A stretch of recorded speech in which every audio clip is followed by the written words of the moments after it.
Blog Talk Radio. Namaste, everyone. Welcome to Nature of Reality Radio on November 18th, 2015. This is your host, Andrew Fisher, broadcasting Wednesdays from the suburbs of Philadelphia, Pennsylvania, to expose the true and false nature of reality for what it is and what it isn't. On the show today, we have a fascinating individual, Dr. Michael Salla. We will be doing an exopolitical look at ETs, UFOs, and probably most significantly, the government cover-up behind those things, and a couple of other things involving government cover-up that I'm sure Dr. Salla could talk about. He is a internationally recognized scholar in international politics, conflict resolution, and U.S. foreign policy, although I will try to keep this to a generally ET and UFO based show, even with the government stuff. But Dr. Salla, I did meet him at the Mount Shasta conference that Rob Potter created. That was back in August when we did that. Dr. Salla is a pioneer in the development of exopolitics. His website is exopolitics.org, not to be confused with exopolitics.com. That's Alfred Weber's site, the .com, but the exopolitics.org is Salla's site.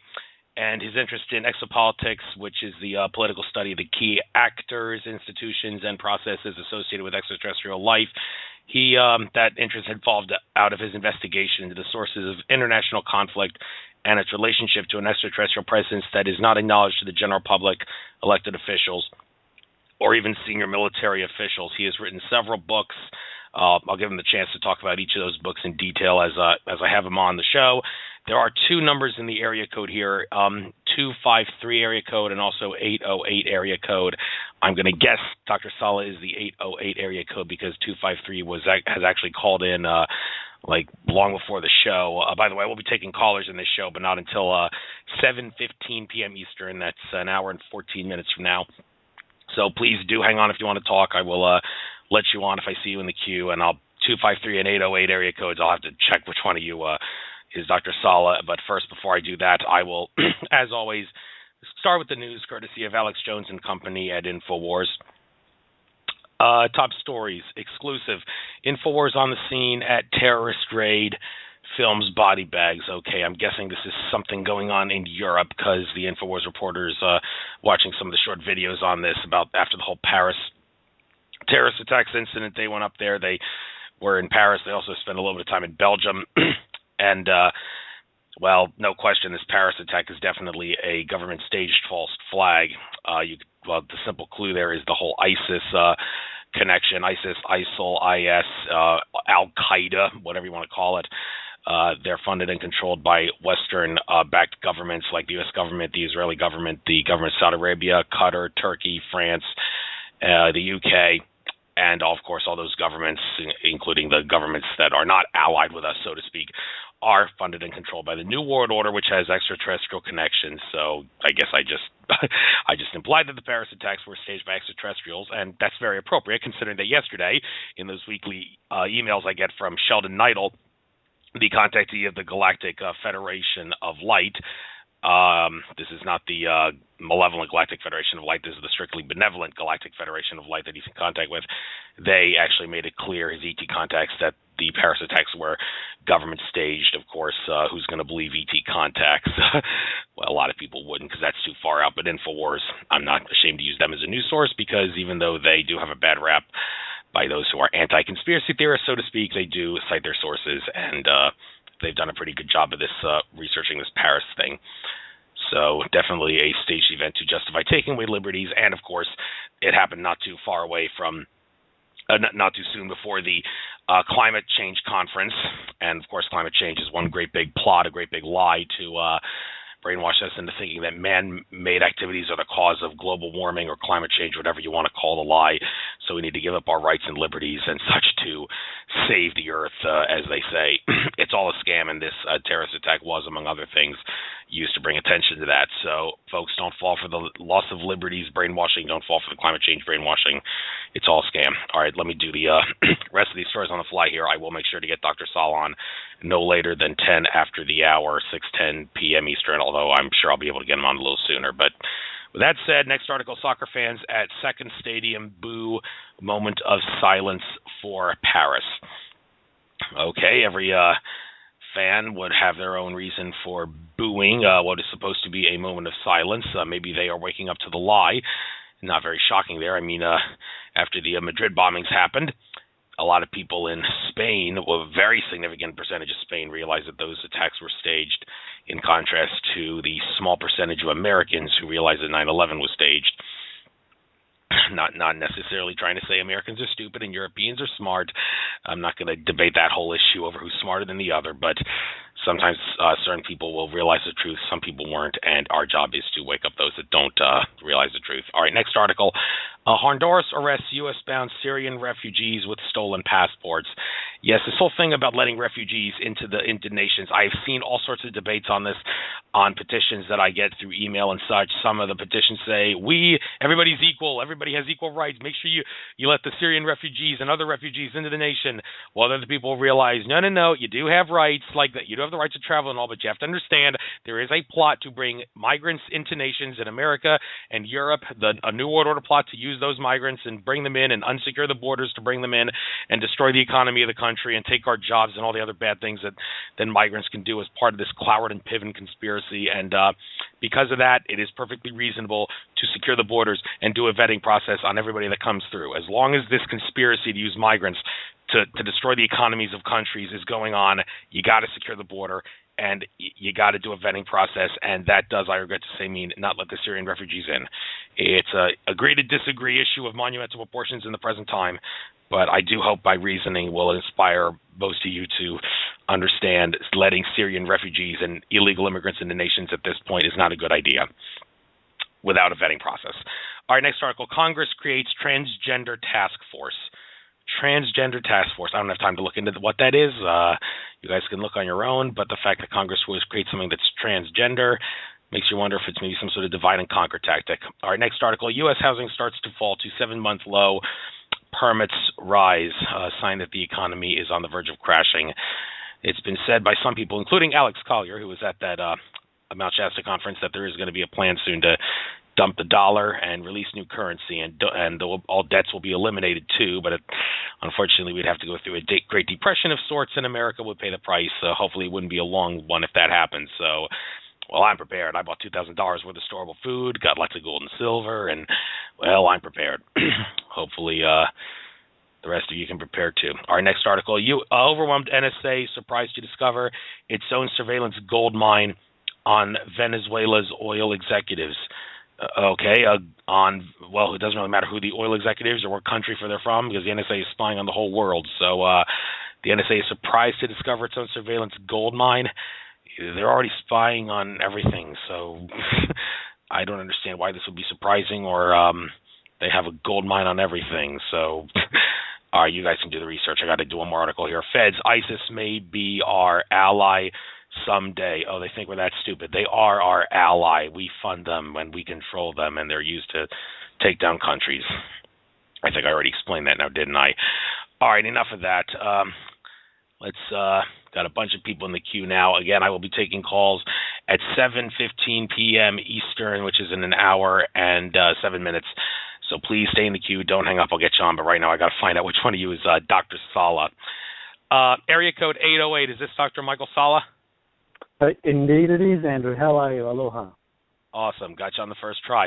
Glad to have you on my show. I very much enjoyed your presentation at the Mount Shasta conference. I do hope that presentation and all the other presentations at that conference do, if not released for free, at the very least will be put up for sale somewhere so people have a chance to view them all. I missed the first two ones at that conference because I got lost on the road. But all right, enough of that. I'd like to get started with your work, your fascinating work, and the best way I think to do this is to give you the floor and start off right up with a bang with something that we could probably base much of the rest of this interview on. I'll do it the same way that I did my interview with Stan Friedman. In my interview with Stan Friedman, when I had him on, the first thing I did was give him the floor to prove that, yes, there is a government cover-up of ETs, flying saucers, and other types of UFOs, and yes, those flying saucers, UFOs, do have extraterrestrial connections of ET beings that are from other worlds, or maybe in some case, well, actually in all cases, I should say, other dimensions, although Stan, he's more down to earth. He's not really going to get into the dimensional stuff. He tries not to speculate. If you want to speculate, by all means, Stan, when I did with him, he took him about a half an hour to do this whole thing because he tries to stick with facts only. But hey, speculate if you wish. Dr. Salla, I would like you to do the same thing I did with Stan. Provide as much proof as you can that, yeah, there is a government cover-up of ETs and UFOs, and yeah, those UFOs do have ET connections. Talk all you want. You got the floor. Where's the proof? Thanks, Andrew. Well, I first began researching this field back in 2001 when I saw the Disclosure Project press conference by Stephen Greer, where he had 21 whistleblowers. These were military, corporate, government officials who basically said that they had direct evidence in terms of their own professional work where they came across documents or participated in a cover-up of extraterrestrial life and UFOs. So that was something that was of great interest to me at the time. I was teaching. I was actually an assistant professor in international politics, and my expertise was international conflict. I actually was trying to look at what are the sources that drive international conflict so that we can better understand ways to resolve that conflict. So I was very interested in what is it that basically perpetuates international conflict, and what ways can we kind of like try and bring people together to resolve these so that we can establish peace and harmony on the planet. And so that's why I was looking kind of like beyond the traditional academic literature, and I looked at Dr. Stephen Greer's press conference for insights in what it is that drives international conflict.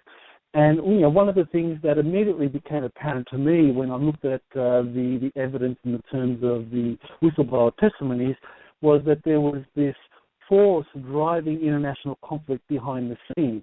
This was a force that was outside of traditional government authorities and institutions, because it seems that the presidential branch of government or the legislative branch of government in the United States at least, and even the U.S. military, that these kind of more traditional branches of government that we normally say constitutes government actually didn't know what was going on in these areas, or at best they kind of had a limited knowledge of what was going on in these areas, and so these whistleblowers are basically saying that they were involved in these classified programs that was run by a kind of nebulous entity that was kind of like a quasi-governmental, entrenched in corporations, that was really accountable to no one, that operated in an opaque capacity. And so it really got me looking at the way in which classified programs were run, and kind of look beyond the traditional classification process of, secret, top secret programs that many in government and military are kind of introduced to in their professional work, and looking into these compartmentalized programs that are really accessed in terms of need to know. And so that got me looking at all of these different classified programs in terms of what the whistleblowers were saying. And the more I researched it, the more I realized that this really was basically a set of programs that, for the best analysis I could give, was that these were running kind of like in a coordinated manner behind the scenes by some quasi-governmental entity that operated outside of the traditional parameters of governmental authority.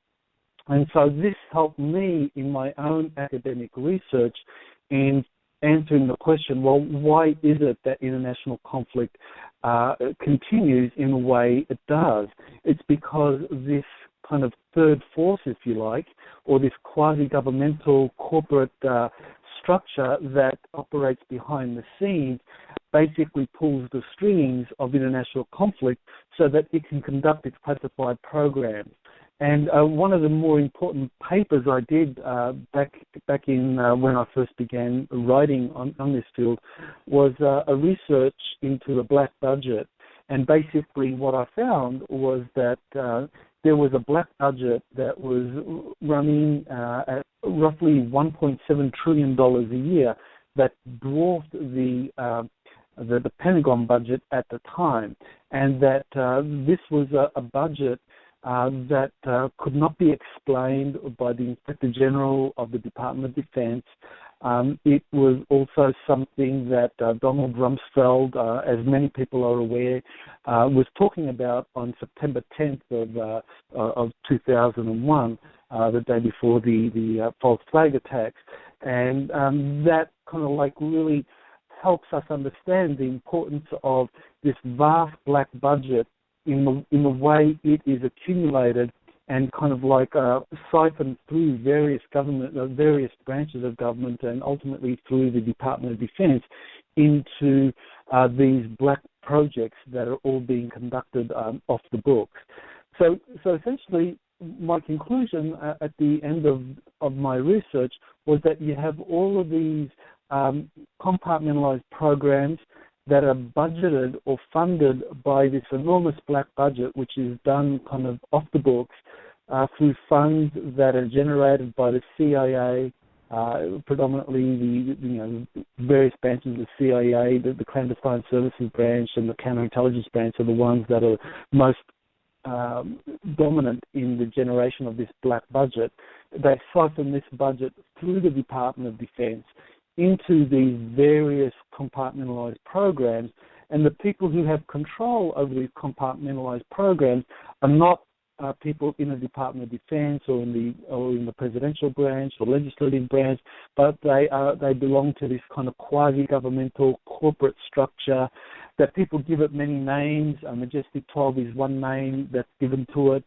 Many call it the Cabal, the Illuminati, but essentially it's a kind of opaque group that we don't have any documentation for, but there's a lot of evidence in terms of what whistleblowers have said, what they've directly encountered in the way in which these programs operate. There are documents that have been leaked. These are called the Majestic documents that talk about various aspects of how this cover-up has operated, how this quasi-governmental organization operates behind the scene, and there are official documents in terms of Freedom of Information Act documents that, while they don't prove beyond any shadow of doubt that there is a kind of UFO cover-up, they do provide important documents that kind of build up a narrative that there is a kind of massive cover-up happening at the time. So in terms of hard evidence, what I would say is the best evidence that I've come across is the kind of cover-up that I have been mostly researching is going to be kind of similar things to what Stanton Friedman talked about in his book, The Majestic. You're going to have various Majestic documents, Freedom of Information Act documents, but for me the one source of information that I've found to be most credible are the many whistleblowers who have come forward, especially Stephen Greer, because I believe Stephen Greer, kind of at the end of the 1990s and early 2000s, he was able to accumulate a very impressive database of whistleblowers, over several hundred of them that were prepared to go on the record and that actually did videotape testimonies about what they know. So I'm very confident that there is a solid base of data, evidence, testimony, documents, leaked and official, that really does support this idea of a massive cover-up by an organization that exists outside of the normal parameters of government. Thanks a lot. Just I'm going to be on mute whenever you're speaking. So if there's a second delay, that's what it's up with that. But since you mentioned Stephen Greer, I just can't help but ask you this whole agree or disagree thing involving Stephen Greer. He claims all extraterrestrials are benevolent, and every time this has come up in conversation with me or people I know that talk about ETs and such, this subject, I always tell them, hey, look, it's a matter of point of view. I mean, if you follow the work of the late Dolores Cannon, you would say fear is an illusion. There is no such thing as fear because infinite love is the only truth. Everything else is illusion. As David Icke like would often say, and so therefore fear does not exist. It's an illusion. There are no bad ETs consequently, but many would say, no, that's a stupid way of looking at it because we live in a matrix of duality where you simply cannot say that fear is an illusion in the matrix of duality. So I often say, let's just say that the answer to the question of are all T's benevolent is a matter of point of view and leave it at that. So I just can't help. Do you agree or disagree with Stephen Greer, or do you agree or disagree with me and my take on this issue? Well, that's been the one area of disagreement that I've had with Stephen Greer over the years, that in my research I've come across a lot of testimonies basically pointing out that there are some extraterrestrial groups that are really doing pretty malevolent things here on the planet and that they can't be trusted. Stephen Greer has, over the years, kind of like just filtered out the testimonies of people that do say that there is an extraterrestrial presence that is malevolent. Why he does that, I guess he has his reasons. People have kind of like criticized him very heavily for that. But I tend to not be overly critical of him because, I mean, really the most important thing in terms of my own journey was that at a point in life where I was pretty ignorant of these issues. I mean, he introduced me to a wealth of whistleblower testimony, hundreds of whistleblowers that basically were able to give me an idea of what was happening behind the scenes. Since that time, there have been other people, of course, there's been the Project Camelot people and many others that have come up with whistleblowers that have been talking about a negative extraterrestrial presence. Okay, fair enough. And looking at your website, I'll try to use your website as a guide throughout a lot of this interview. Looking at your most popular posts here, now this is definitely a subject worth discussing. This was posted back in August 25th, 2012. It says, first man on moon dies along with secrets of what he saw, talking about how Neil Armstrong died of heart failure. Now, a couple of issues with this. Some would say the first man on the moon thing is a flat-out bullcrap because NASA is a complete and total cover story. Some say it should stand for never a straight answer. I say it should stand for not always a straight answer because sometimes they tell the truth. But the idea that Armstrong was the first man on the moon, total bullcrap. And not only that, everybody's favorite Pleiadian ET contactee, Billy Meyer, in a documentary recently released on the UFO TV Studios YouTube channel, he said the Apollo 11 moon landing was a fraud from A to Z. It was filmed at a remote site, sent to the people in Houston who believe that it was real, the footage that we all saw and they saw too. And he actually said that the astronauts Armstrong, Aldrin, and Collins were all under some form of mind control or hypnotism. So they never actually went to the moon. They just thought they did because they were under mind control. So don't blame Buzz Aldrin, who believes he went to the moon. He's just under mind control. I just point that out because I actually met Buzz Aldrin when I was a kid, and if I saw him to this day, I wonder what he'd say if I told him, you're under mind control. That's why you think you were on the moon. But hey, that's what Billy Meyer asserts, and then even asserted that the Apollo 13 incident never actually happened. It was all staged, all fake. There was no accident. They were just doing that to cover up the fact that there was a secret mission to the moon to pick up some artifact that was left there from probably even before Apollo 11 ever happened. So this whole thing about the moon landings being staged and also the astronauts being under mind control, and that could be used to make them think that they were on a moon or some astronomical mission that they actually weren't actually on. What's your take on this whole issue? You got the floor. Sure. Well, in that article that you referenced, I refer to a few people, academics, who actually were given more information by Armstrong in terms of what he encountered on the moon. Basically, it was confirmation, and there's a very famous kind of missing 2 minutes in radio testimony or radio transmissions in terms of the official cover. And, what happened during those 2 minutes was basically Armstrong was commenting about what they were really seeing on the moon. And so this was something that over the years he elaborated to various people privately, off the record, that there was more stuff that they saw on the moon, that there were these giant spaceships that were basically monitoring the Apollo mission, that there were also structures on the moon, so that the moon was not uninhabited, that Armstrong was certainly the first, maybe we could say the first American on the moon. Maybe it would be accurate to say the first American on the moon, but he certainly wasn't the first man on the moon, nor was he the first intelligent form of life on the moon, because there had been others there long before him. As for the kind of conspiracy theory that we never went to the moon, because of the Van Allen belt, that we couldn't get the Apollo missions to pass through the Van Allen belt, that they would have killed the astronauts. Well, scientifically that's not accurate, because they have satellites passing through the Van Allen belt all the time, and they actually, all you need is some aluminium shielding and to protect the sensitive satellite equipment from the radiation from the Van Allen belt. So with the NASA moon mission, it's not as though that they actually had to spend any extended period of time through in the Van Allen radiation belt. The Saturn rocket basically had to propel the Apollo lunar module so that it could pass through the Van Allen belt on the way to the moon, and so they only spent a limited amount of time kind of passing through the Van Allen belt. So, that argument really doesn't hold water.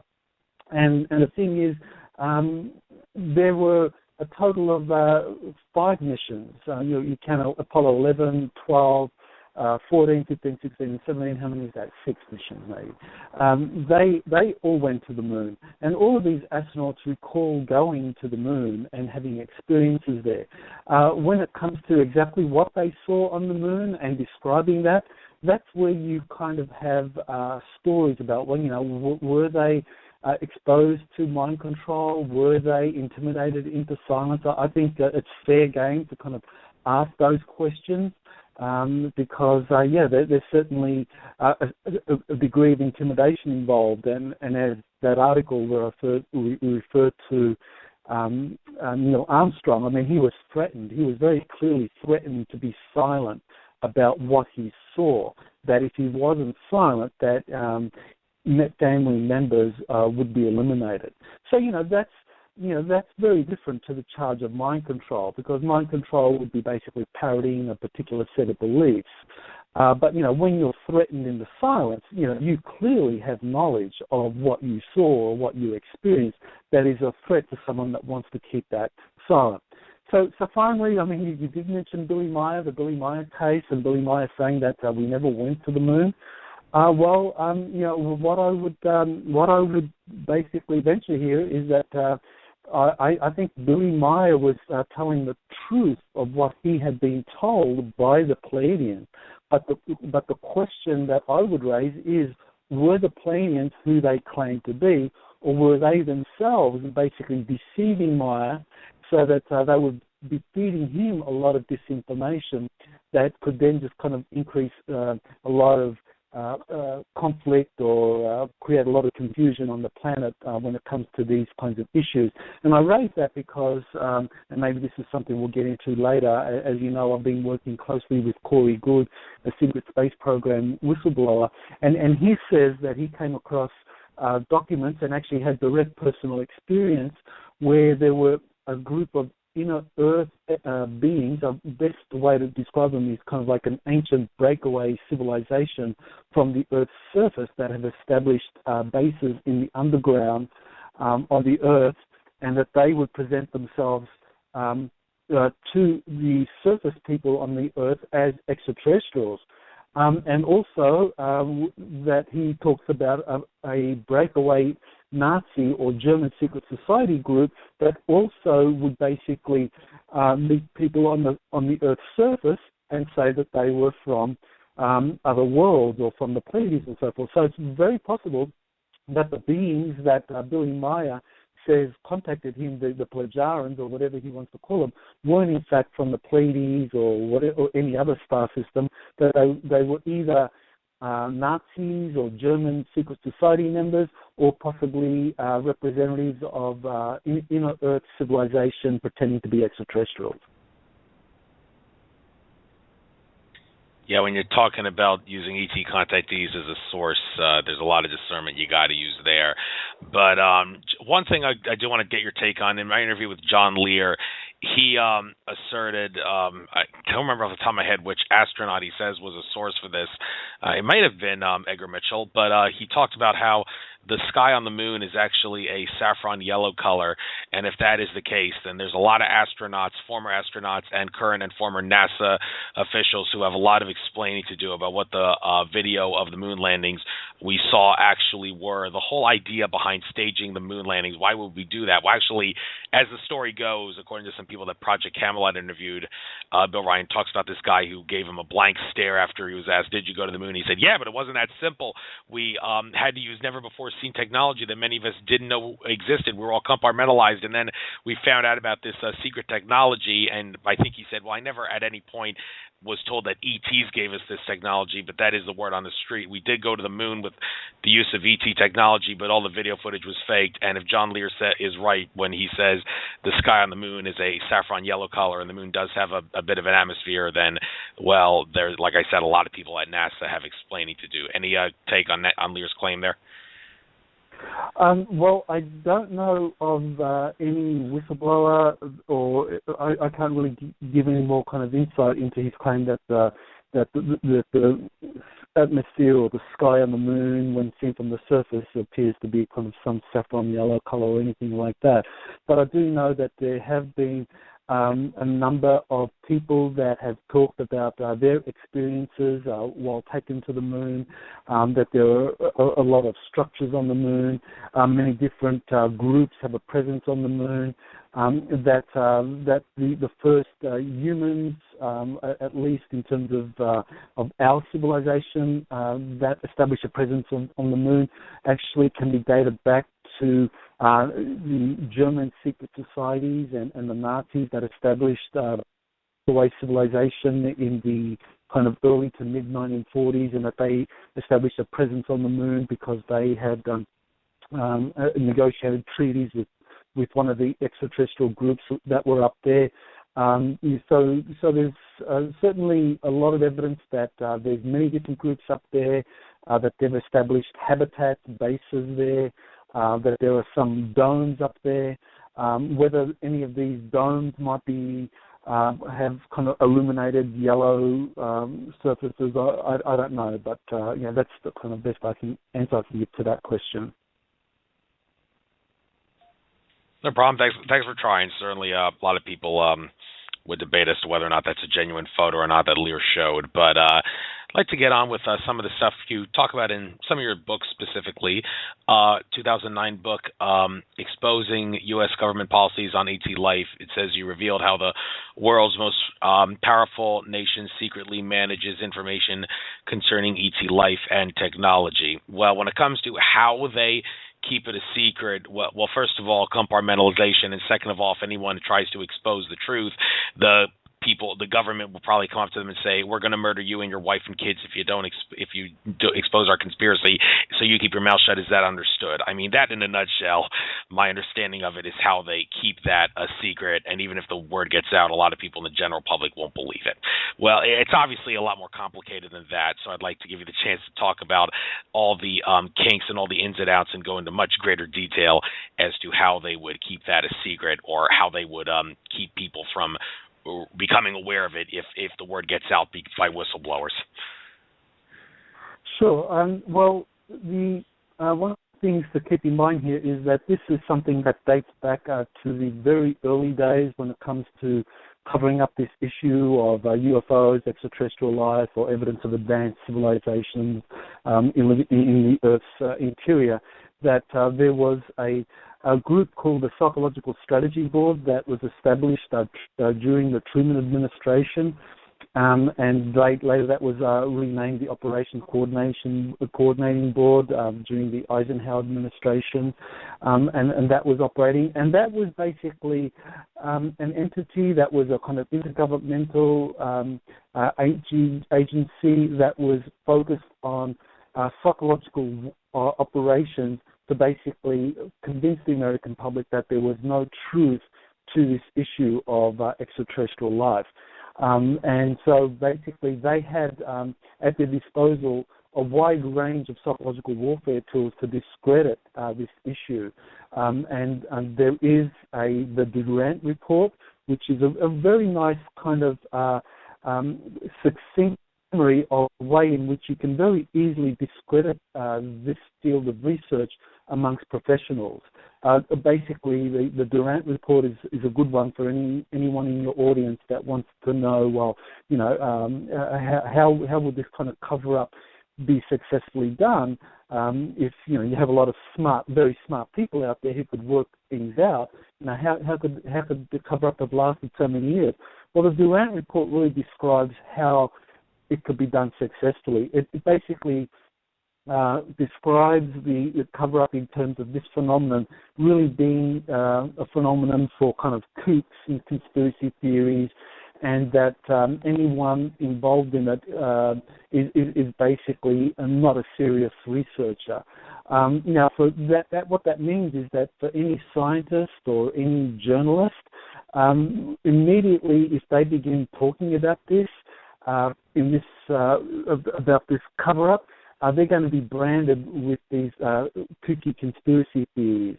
And for a professional, a person who relies on a salary because, you're writing articles or you're a professional researcher or whatever profession you have, if you lose your salary because you're going to start delving into this UFO conspiracy theory, that immediately does a few things.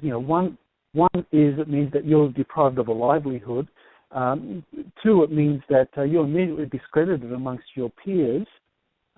Three, it means that you're very vulnerable to kind of any kind of psychological techniques that are used against you because no one's going to believe you. And a good example is James Forrestal, who was the Secretary of Defense in 1949.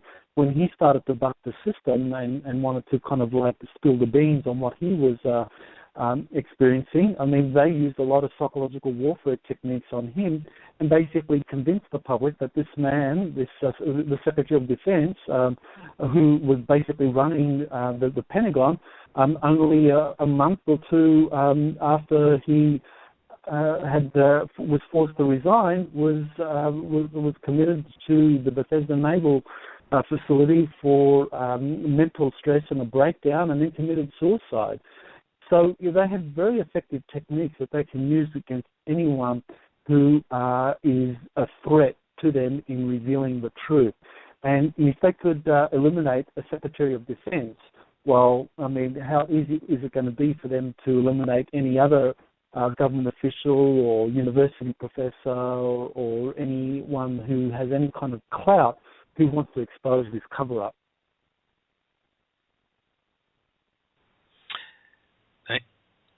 Yeah, thank you very much. It took a while for my mute button to unmute there, but I'm back. Yes, like I said, there's a lot more than just compartmentalization and threatening people and all the rest of it. So, but let's move on to another book, Galactic Diplomacy, Getting to Yes with ET, written in 2013. You showed how humanity can negotiate with extraterrestrial civilizations in a way that protects our vital interests. Well, the first thing that jumps out at me when I see this is how can humanity, not the people in the government, but the general public, how can we negotiate with ETs if we're going to freak the hell out when we see them? Many would say if a mothership did actually fly over a city, you're going to see something 10 times worse than what happened when Orson Welles gave his War of the Worlds radio broadcast many decades ago, when over 1 million people believed what they heard. There was chaos in the streets, all hell broke loose, and Orson Welles got an earful when he said it was all a lie. But Many would assert that something like that would happen to this in this present day. Some would assert that it wouldn't happen. Like Stephen Bissett, for one, when I interviewed him, he was like, "That was then. This is now. People are different. It's not going to be like that."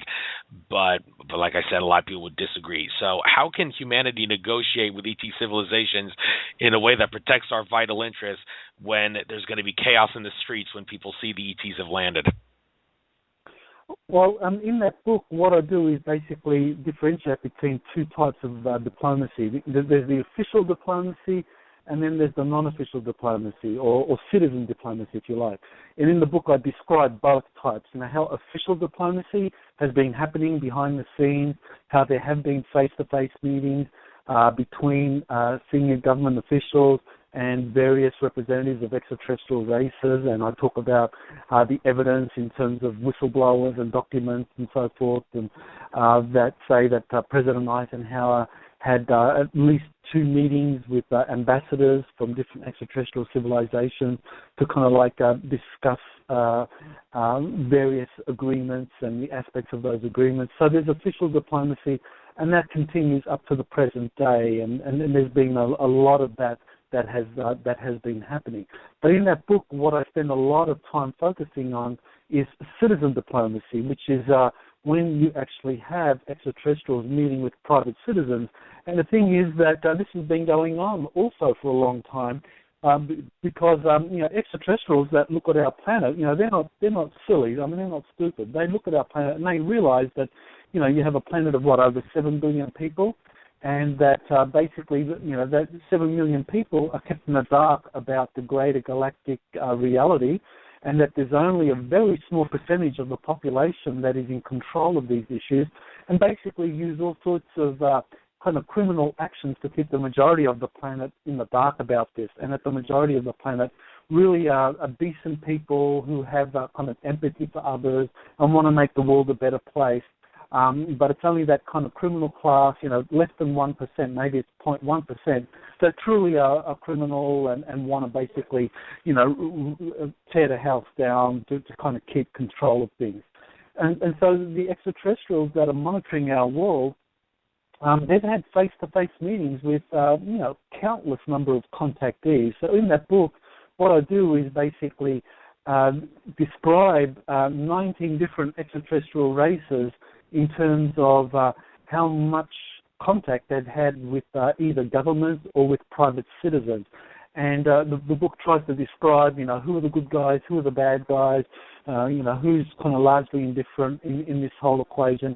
But basically the book describes the various ways in which these diplomatic negotiations have been playing out, and that extraterrestrials make their own choices. They look at people, and they might not choose who you would think to be a contactee. You might think, well, why don't they choose Michio Kaku or someone like that, or Neil deGrasse Tyson to be a contactee? Wouldn't that be great? Because then Michio Kaku or Neil deGrasse Tyson, because these are very reputable people that are plugged into the system in a very high-level way, they can turn around and say, well, I was taken up on the ship last night, and boy, have I got a story for you, Why do the ETs instead pick people who are kind of unknown, like the Alex Colliers or the George Van Tassels or the George Adamskis and so forth? Why ETs pick these people? I guess they have their reasons for doing it.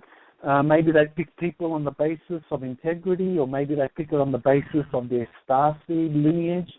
I guess they have a number of reasons. Maybe they do it because they're concerned about what happens if that individual goes public. There was a very famous case of a nuclear engineer in Mexico City, a Professor Hernandez, that was a pseudonym, who went public with his contacts with extraterrestrials, and very quickly he was committed to a kind of an asylum because the powers that be basically realized that this man was a real threat because he had credentials, he had credibility, and he's saying that he's being taken up into the ships and having all these experiences. So the extraterrestrials obviously have to be very careful in who they pick. Because if they pick someone who is too credible, there's always the chance that person can end up like a Professor Hernandez and end up in a mental asylum because the powers that be consider that person to be too much of a threat. Or they can pick someone like Alex Collier, who's kind of not that well known, doesn't have any kind of high public standing, and they can always a person like that can be kind of easily discredited because they don't have any kind of public documentation to substantiate what they're experiencing, and you have to go on their word, on their sincerity. But there are many people like Alex Collier who I personally have met, and I think Alex is very credible and very sincere, and I think he's got a lot of important information to share. So in that book, what I do is present all of the data from people like Alex and others that I think are most credible, that give us an insight into the various extraterrestrial races that are out there that have been doing these private contacts with individuals. Yeah, sometimes it does make you wonder, why is it that these EVTs have chosen him over him or whatever? I mean, you mentioned Neil deGrasse Tyson and Michio Kaku. Hey, those two guys are fascinating individuals, but part of me says that they are working sort of as hatchet men, so to speak, for the New World Order. I mean, Michio Kaku, for one, he believes climate change is real, and I just explained how that's one great big lie, and he's pushing it even though it's not. And Neil deGrasse Tyson, I mean, what he talks about is cool and all, but he seems to be taking a very third-dimensional approach to the nature of astronomy, and that there's a lot about astronomy and such that we are being kept in the dark about, and it seems like he is trying to keep us in the dark about that. So, and same thing with Bill Nye the Science Guy. I mean, don't even get me started there. That guy, couldn't even identify Antarctica or the Arctic on a map and thought it was the opposite of what it was. He's just an actor who plays a science man, but in the end, it makes you wonder: is he actually working as a hatchet man for the New World Order, and consequently a hatchet man for the bad ETs?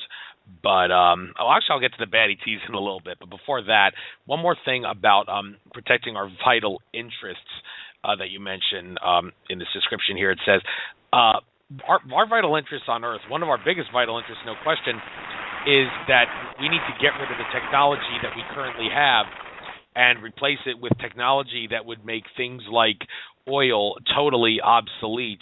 And word on the street is that emissaries from Venus, Omnek Onek is a Venus emissary who's well known, I believe, for talking about this, among other things, and talked about how Venusians from another dimension on Venus came to Earth to try to give us technology, but they were declined because their technology would make the oil industry and all the other down-to-earth technologies obsolete, and that gets into the whole government cover-up of technologies that we could use that would make our technology obsolete, but they don't use that technology because, among other reasons, they want to impoverish the general public.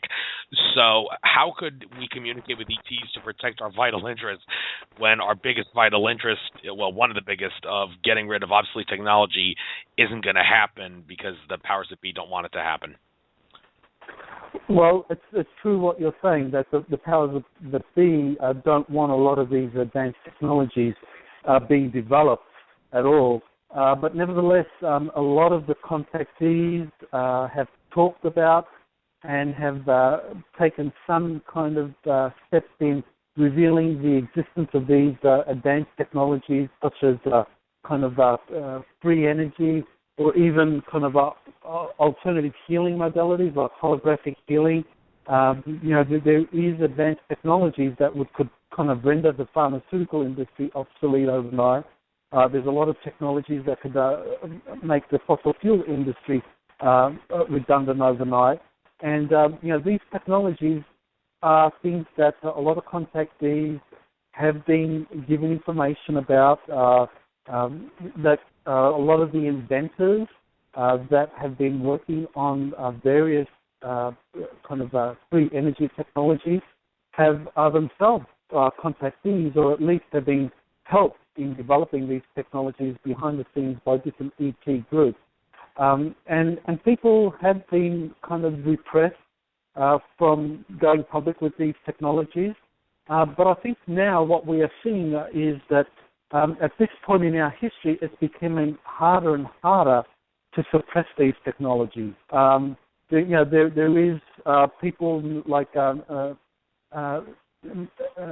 Mehran Keshe, who has a think tank in Italy now, the Keshe Foundation, where he's claiming to have developed a free energy technology and also some kind of advanced healing technology that he's releasing, that he's making kind of open source information for people to develop. Now, I don't know whether his particular technologies work, but I think this is the trend, that inventors such as him who have been given some information or maybe have made some breakthroughs in this field kind of release these technologies in a kind of open source manner, because that's the only way to do it safely. Because otherwise, they open themselves up to major risks in terms of being repressed or being kind of taken down by the powers that be. So making it open source is a way of doing it, and then it's a question of which country is going to take the lead in making these technologies freely available. It may be a country like India that takes the lead because they have a massive population, and it's free energy was something that was introduced in Indian industry. All of a sudden, India would rival the major powers. These are kind of humanity's vital interests, I believe. Things like free energy, kind of advanced healing technologies, and of course, kind of advanced travel technologies, so that we can travel from place to place on the planet instantaneously. There's no reason why a trip from New York to Honolulu should take 10 hours on some kind of Boeing jet. I mean, really, technology exists to make it almost instantaneous, so that you can get into some, go to New York Central, and then you come instantaneously out at Waikiki Beach. Yes, folks, please wake up to the fact that our technology is being suppressed. It would greatly expand our consciousness. But one thing I want to discuss about ETs and how they relate to the government, it's interesting how, well, here's the deal. I was listening recently to one of David Wilcock's most recent talks he gave earlier this year. He was talking about how he has been confirming with his sources, so for lack of a better phrase, that Vladimir Putin seems to be someone who is being forced to the good side against his will. I mean, in the end, all the governments, the national governments on planet Earth, are bought, paid for, and controlled by the Illuminati, New World Order powers that be, and the New World Order powers that be. They are in turn controlled by ET groups. I'll talk about those ET groups in a little bit, but before we do that, the idea that Vladimir Putin is like not being under the control of the bad guys as much. Wilcock said that Putin, there is a plot going on right now behind the scenes for Vladimir Putin to make the U.S. government look really stupid, and the way he's going to do that is he's going to ask the aid of Edward Snowden to release a lot of other things that he hasn't released yet, information about the NSA and whatnot, to make the U.S. government look really stupid. Putin's going to do this, and they say that Edward Snowden is Putin's bitch, and in some sense that might be true, but he's going to ask Snowden to help him release a lot of information, and Wilcock said he thinks that Vladimir Putin, he's actually meeting up with good ETs on spacecraft. He went as far as suggesting that. And Wilcock said there's a lot of breaking up. The powers that be, their factions, they're all at war with each other. They're breaking up. They're losing control. They don't have as much control over the Earth as they did. And like I said in the beginning of the interview, that message I got from Sheldon Neidl saying that these terrorist attacks in Paris, they are basically a last-ditch effort, a last hurrah, a battle of the bulge, if you will, by the powers that be to keep their New World Order in check, and it's going to fall apart at this point. Our control system has cannibalized itself too much for it to be successful, and now, as Wilcock says, Putin, the good ETs are controlling him to a greater extent than they ever did, unlike back in the day when the bad ETs were controlling Putin, and they're going to use him, among other things, to make the U.S. government look really stupid, among other things, making it show that the U.S. government knew 9/11 was going to happen, and they played a role in it. So the idea that Putin and other world leaders are actually getting help from good ETs more so than they used to. Do you have any comments or statements about this? Oh yeah, that's a really important question, Andrew. I think that Putin really is someone that is playing a very positive role on the planet. And interestingly enough, even when Putin was back in the 1980s, when Boris Yeltsin was the president of Russia, Putin was still in the KGB. That Putin and the KGB actually were playing a very important role in having a lot of the extraterrestrial UFO issues that the KGB had a lot of files on released. And so, back in the 90s, the KGB were very played a critical role in releasing a lot of these files.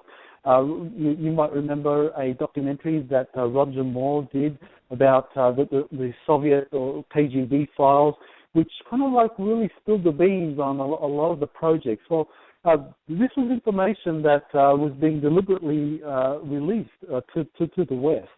That Putin also arranged, or at least the KGB or its successor agency, I think the FCB, they call it now, or the FSB in Russia, the intelligence service there, that they allowed access by an Italian contactee, Giorgio Bongiovanni, to visit the leading rocket center, or the Center for kind of Rocketry Studies in the Russian Federation, and to basically share information about extraterrestrial life. And so here you have a lieutenant general in the Russian Rocketry Academy, basically saying that yes, extraterrestrial life is real, and that there's information about this, and so this is something that the KGB was encouraging, and when Putin became president in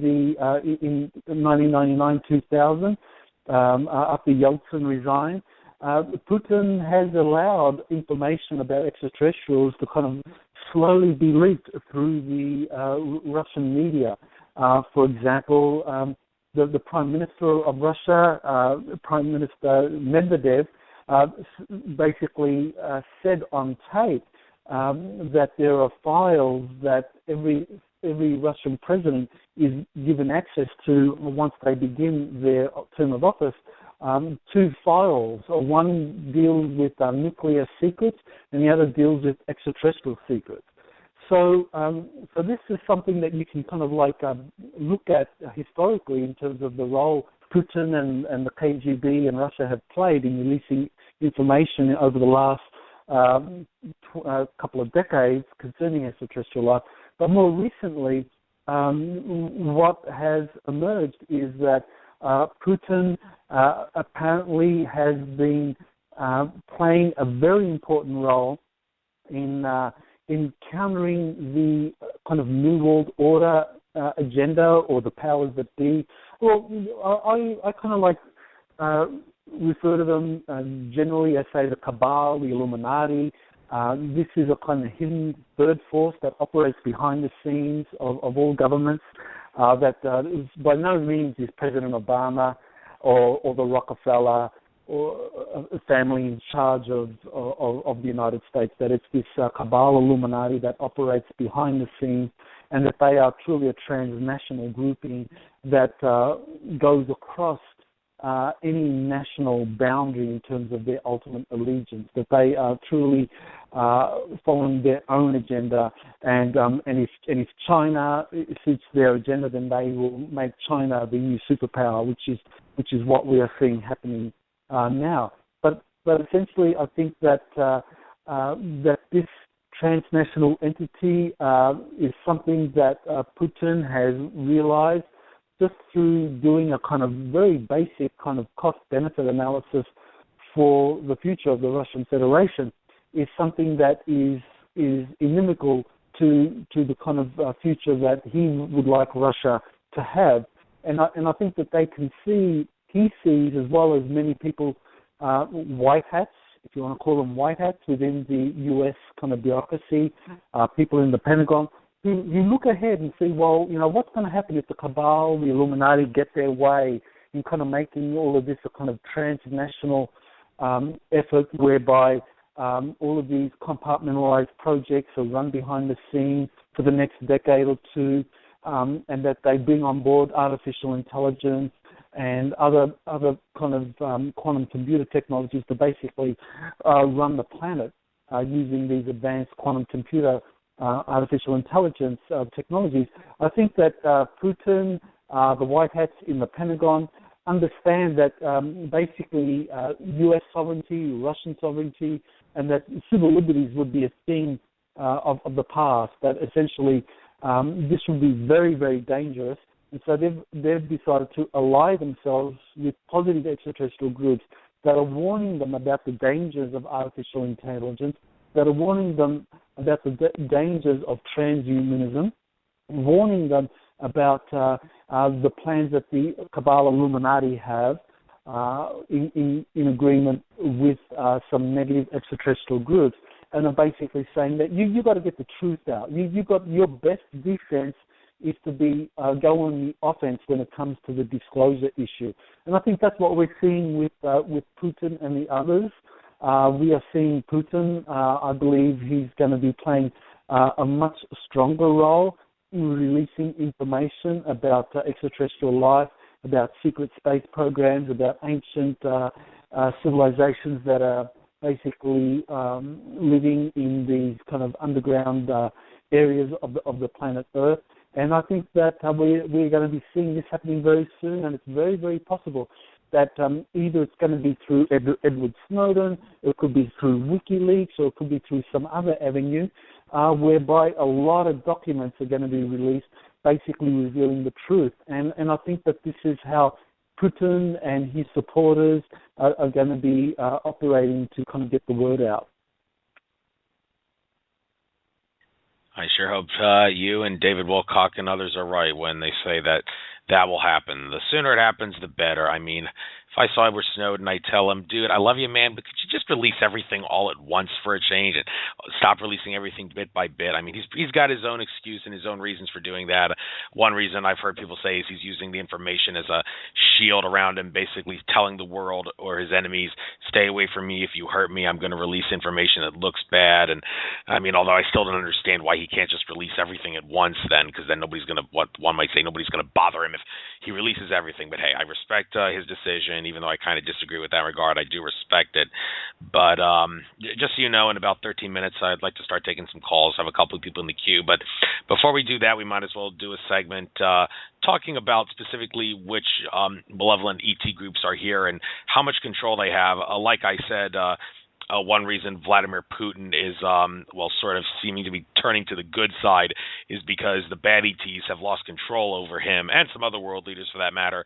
And that's a sign that the powers that be, Illuminati, are losing control. They're infighting, they're breaking up. And some ET groups that are part of the Illuminati, like the Anunnaki from Nibiru that Zachariah Sitchin talked about, Akashic Records reader Andrew Bartzis said that the Anunnaki have been locked out of our reality, so we don't have to worry about their malevolent deeds anymore. And also it's been said that there is an alliance between the reptilian aliens from Alpha Draconis, they're at the top. Then below that is gray aliens from Orion, who Alex Collier said back in the early 90s had a lot of control over the NSA. And there's even NSA bases on the moon that the Orion Greys control, he talked about. And then below that is the Zeta Reticuli Greys. And I believe that the Zeta Greys that Bob Lazar, John Lear's friend, talks about are probably related to that malevolent group from Zeta Reticuli. But they have been losing control, as some like David Wilcock and Andrew Bartz has said, ever since 2011, probably around October 28th, 2011, when Carl Johan Kalimann's version of the Mayan calendar ended. That was basically at that point when the Archon control system was cannibalizing itself, and they can't gain any more power at this point, and every terrorist attack that they do is a last hurrah of sorts. And they're going to continue to break up, and they're only postponing the inevitable. So with that said, I've babbled long enough, and 11 minutes before taking calls, but hey, if you want to take a little longer, by all means do.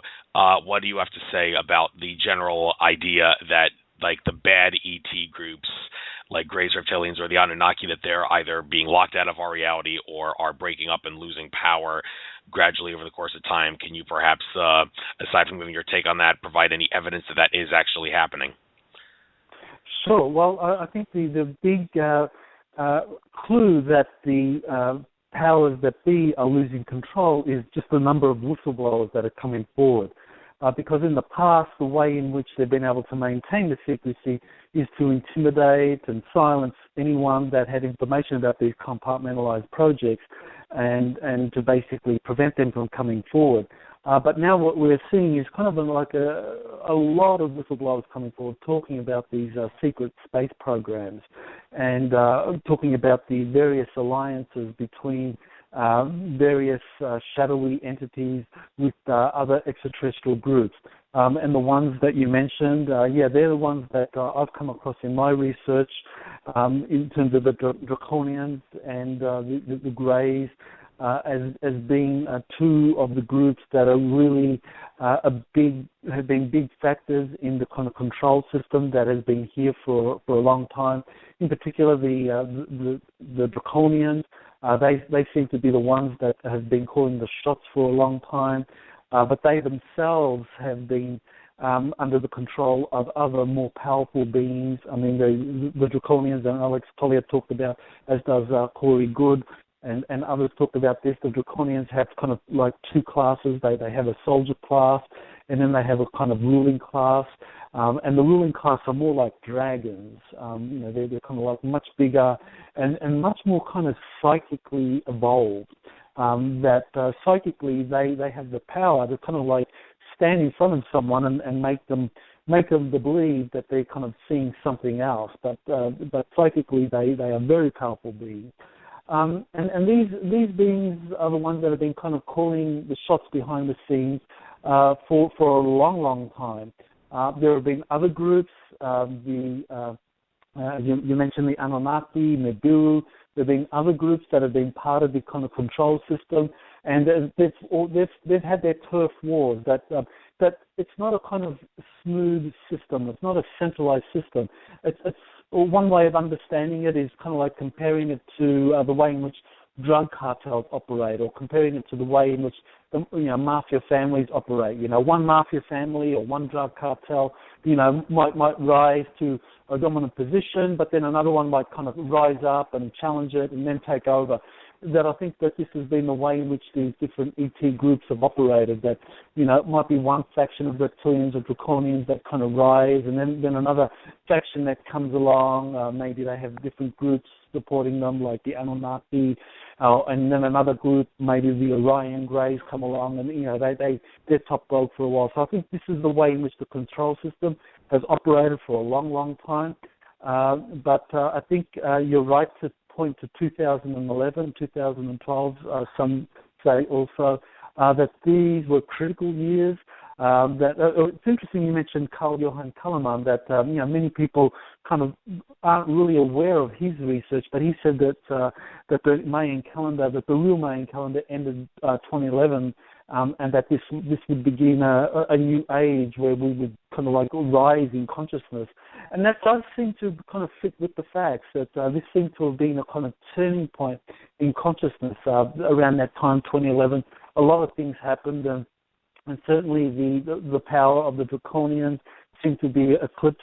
That other ET groups, more benevolent ETs, came on the scene, and maybe I can talk about that later, maybe in response to questions about these more positive groups that came on the scene around 2011, that basically neutralized the Draconians, the Greys, the Orion Greys, the Anunnaki, and basically enabled the kind of more positive groups, enabled like the secret space program, the kind of white hats in the Pentagon and so forth, enabled them to kind of like have access to more evolved technology so that they could neutralize the previously more evolved technologies of the kind of Cabal Illuminati. So now the white hats and the people in the Pentagon and the secret space programs had the means, the technologies to actually finally kind of like establish some countermeasures to the sort of things that the Cabal Illuminati had been doing previously. But I can talk more about that later. We got plenty of time left, even after the calls. But I guess I'll take calls 5 minutes early now. starting with Parasite Milton. That's what it says in the queue here. Parasite Milton, you are on the air. What's your name? Where are you from? What's your question? Hi there. I'm calling from New York City, and I had a couple. Well, I have 2 points I wanted to make. I feel like I've been observing some sort of interdimensional battle or intergalactic battle, perhaps. I'm not sure, but there's definitely some sort of war occurring in the city all the time. I just don't understand what I'm watching because we're still here, but they pretty much trashed the city at the end of the day. It looks like just rubble, depending on your point of view. But I wanted to ask you, because aliens have definitely sided, let's say, with the wrong or the less positive, or the more violent people in the past, according to, what some people say, I was wondering if you felt that there's any malevolent alien association with ISIL. Well, let me take the question first, considering, I'm sorry, by all means, I'll give you your take, but considering that the American government, the Mossad, Saudi Arabian government control ISIS, and those governments are controlled by malevolent ETs, well, I think the obvious answer is yes, but hey, that's just me. Michael Salla, you got the floor. Please answer Parasite Milton's question. Sure. Well, I definitely think that the ISIL group, the Islamic State group, is a creation of the intelligence services of various groups that are working with malevolent ETs, just the way in which they operate. Any group on the planet that wants to create terror, chaos, they're working with negative ET groups, because these negative ET groups, they kind of like feed off human energy, human fear, human rage, negative emotions. These are the things that kind of feed these parasitic ET groups, and they've been kind of engineered that way. These Draconian forces, any negative ETs that are here trapped on the planet, and they've been bred, they've been genetically engineered to kind of like rely on negative human energies. And so the way in which they've been able to survive historically has been to kind of like engineer war, engineer terrorist attacks.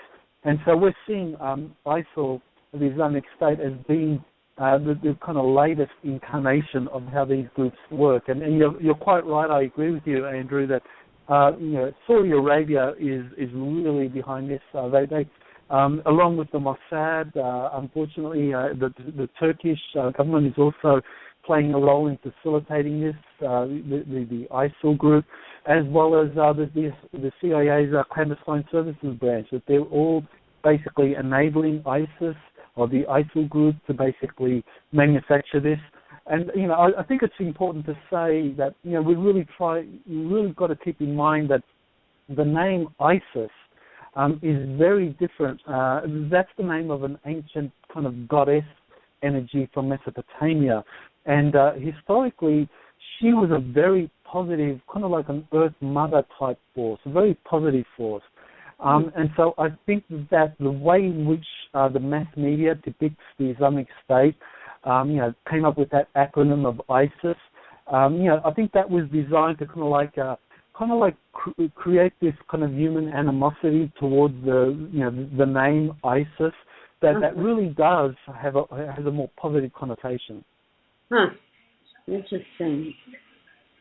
Yeah, and also keep in mind that the Middle East, that is the womb chakra of Mother Earth, and if you keep the womb chakra suppressed with groups like ISIS and constant war, then you are going to keep Mother Earth from birthing her true consciousness. So all the more reason to get those malevolent forces the hell out of the Middle East and let those people live in peace. Do you feel that it's just imminent that we're going to be attacked by ISIL in New York?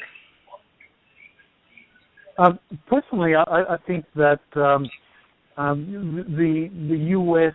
has a very kind of strong counterintelligence operation that has been operating for years now. I know that like the FBI has been doing like literally hundreds of sting operations to kind of like ferret out a lot of these people that would be involved in terrorist activities, that if you're suspected of kind of having terrorist sympathies, that you can be kind of, there'll be an FBI sting operation. Yeah, that's been heavily criticized, but I think that, the effect has been in the United States that a lot of kind of potential Islamic sympathizers or people that would be supportive of this kind of attack have been caught up by the FBI kind of counter-terrorist swoop. Because we've got to remember that the United States, the bureaucracy, you always have to remember that, the right hand is trying to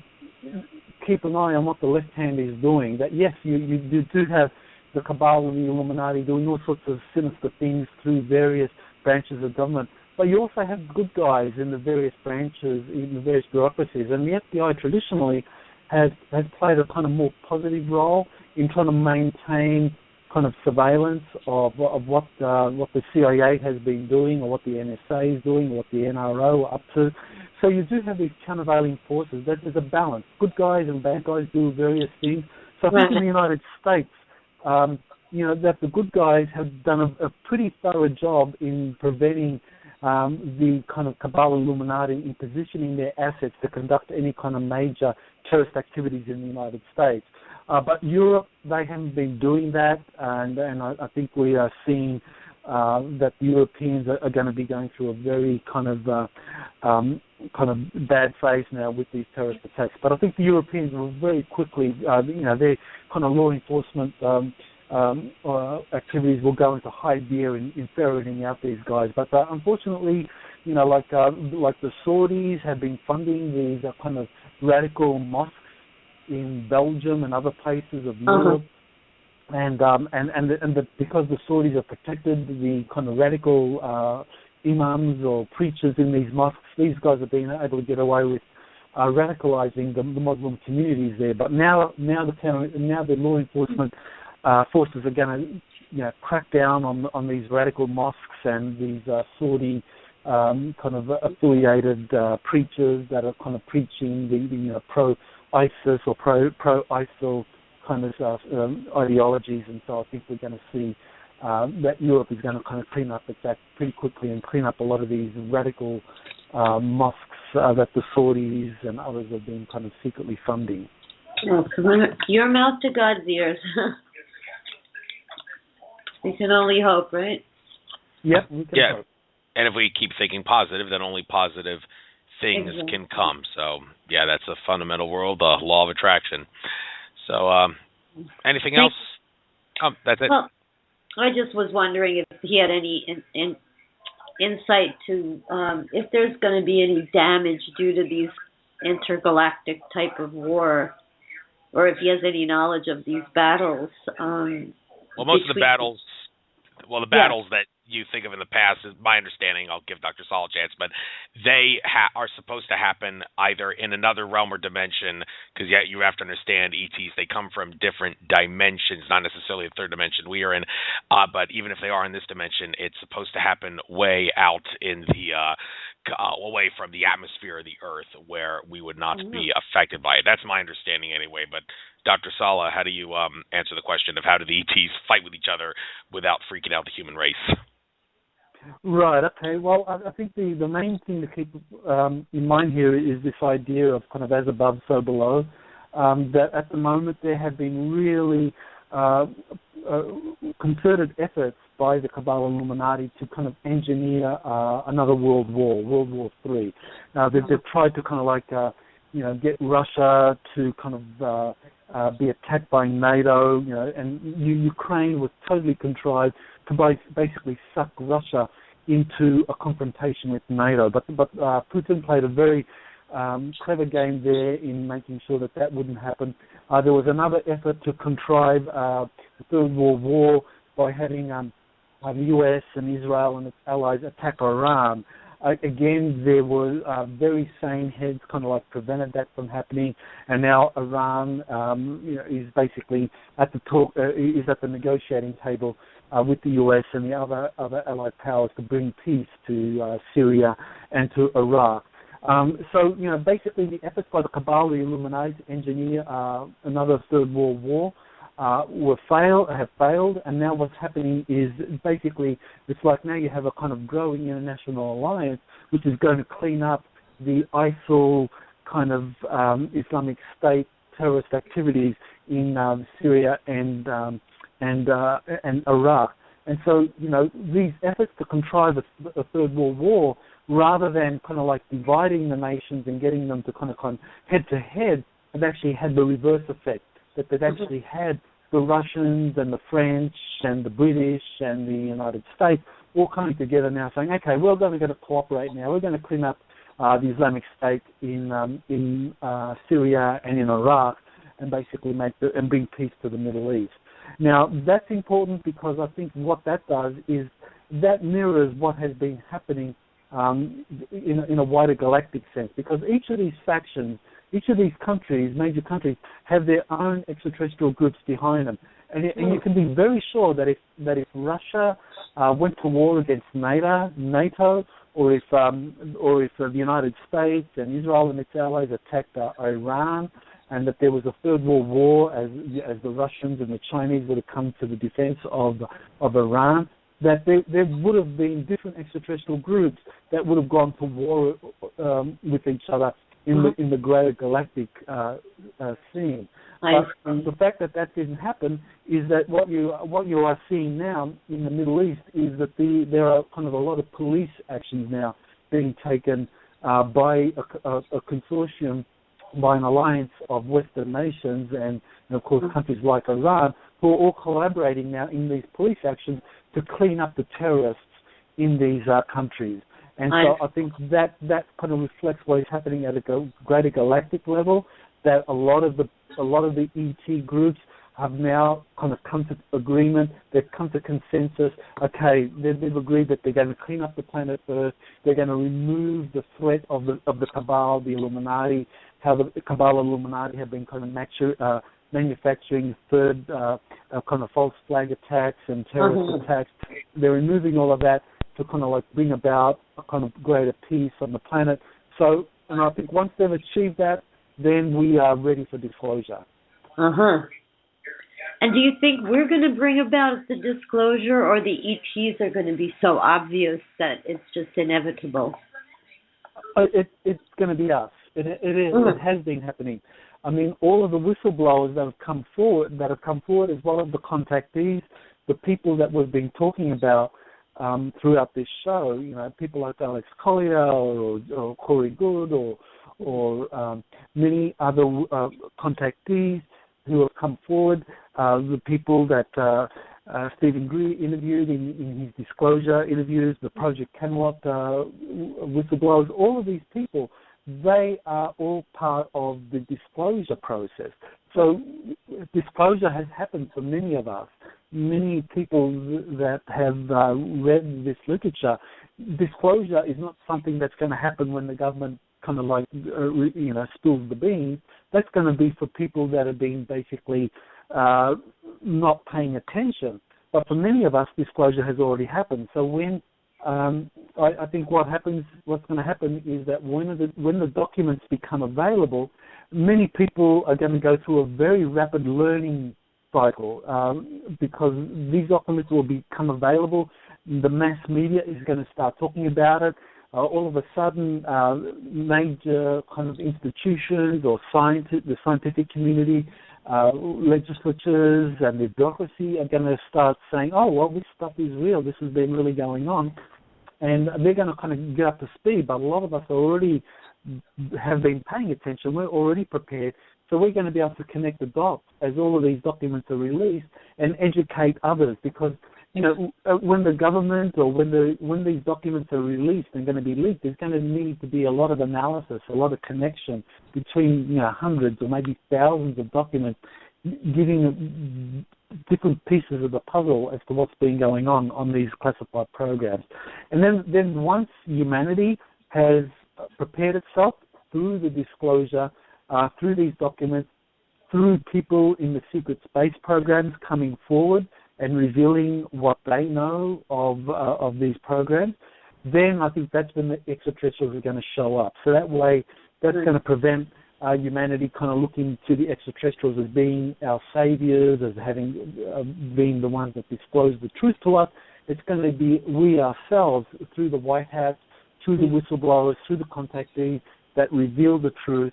And then once humanity has kind of like been prepared sufficiently by all of these documents being released and all of these whistleblowers coming forward, then we'll be ready for the ETs to kind of show up over New York City.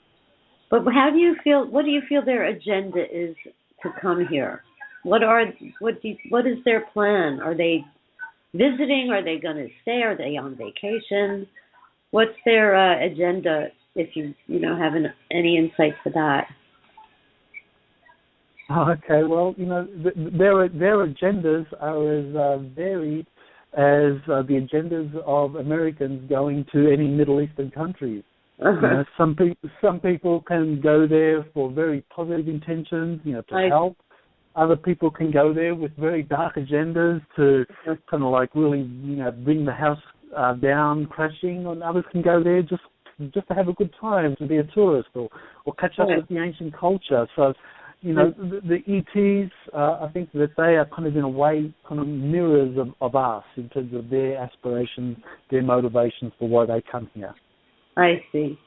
Yeah, and people say that the number one reason that the ETs are interested in us is because humans are genetic royalty and have the genes of multiple extraterrestrial groups. One group of Greys in particular is trying to save its race by utilizing human DNA. Alex Collier was talking about that all the way back in the 90s. I think it was a Grey group from Zeta Reticuli. I don't know if it was a good or a bad group, but it was one of the groups. So that's certainly something to be proud of, I think, being a genetic royalty, something to be very happy about, proud of. What do you feel do you know anything about Morgellons, and is it an alien sort of virus?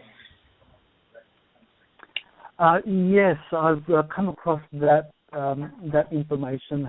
Harold Klaus, I can't remember his last name, but he's done some... Yeah. Weller, I think it is. He's done. He's done a few interviews where he talks about black goo and Morgellons disease and kind of smart dust, and I think that he's done some really excellent research, and I think this is another aspect of the control agenda, and this is why I think that ultimately people like Putin and the White Hats within the various branches of the U.S. military and militaries of other countries, NATO countries and so forth, have decided to kind of like move forward with disclosure, is that they realized that ultimately if they didn't take action, that eventually humanity would be controlled by these artificial intelligence, that would ultimately basically manipulate humanity to become a kind of transhumanist kind of hybrid, and that this artificial intelligence would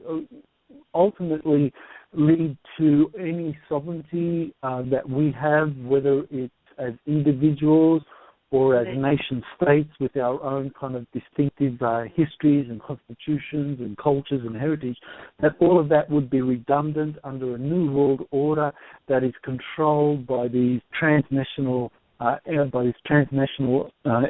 entities that are controlled by negative extraterrestrial groups who themselves are controlled by an artificial intelligence that is working in concert, kind of very dark, sinister, Luciferian satanic force. And so I think this is why ultimately people like Putin and others that are playing a positive role in preventing terrorism and revealing the truth, that they've decided to kind of like move forward in releasing a lot of this information.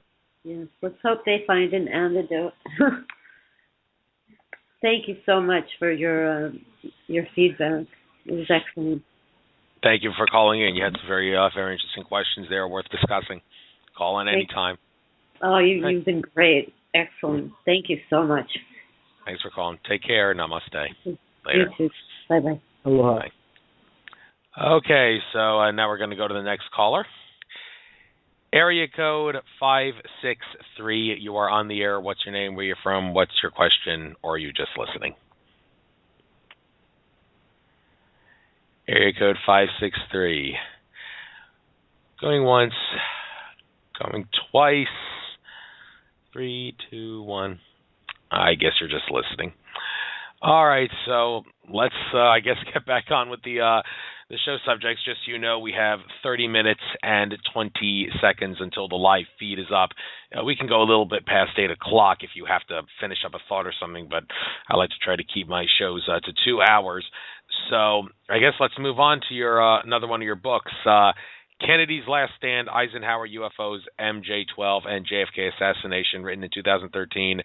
JFK Assassination, that's something very near and dear to me because I was in Dealey Plaza with Alex Jones and a lot of other protesters on the 50th anniversary of the assassination, and we were double-crossed, told we could go to Dealey Plaza, and then the gates were open, the barricades were opened, and then before we knew it, some federalized sheriff deputies who had no authority to be there shoved us violently away from the scene. And, well, on the bright side, I got to eat dinner with Alex Jones and his friends at InfoWars. That was a privilege worth remembering after that, but still have a bad taste in my mouth over that. And, of course, JFK, they say one of the reasons he was assassinated was because he wanted to release information about UFOs. Just a quick side note for those that are really obsessed with this. The video evidence, after looking at it, a lot of people say the bullet that killed him came from the grassy knoll area, but not from the actual grassy knoll. It came from the sewer drain, not a manhole cover, but a little sewer shaft on the side of the street. Those things you see on the side of the street that sewer water drains into. Someone was hiding there and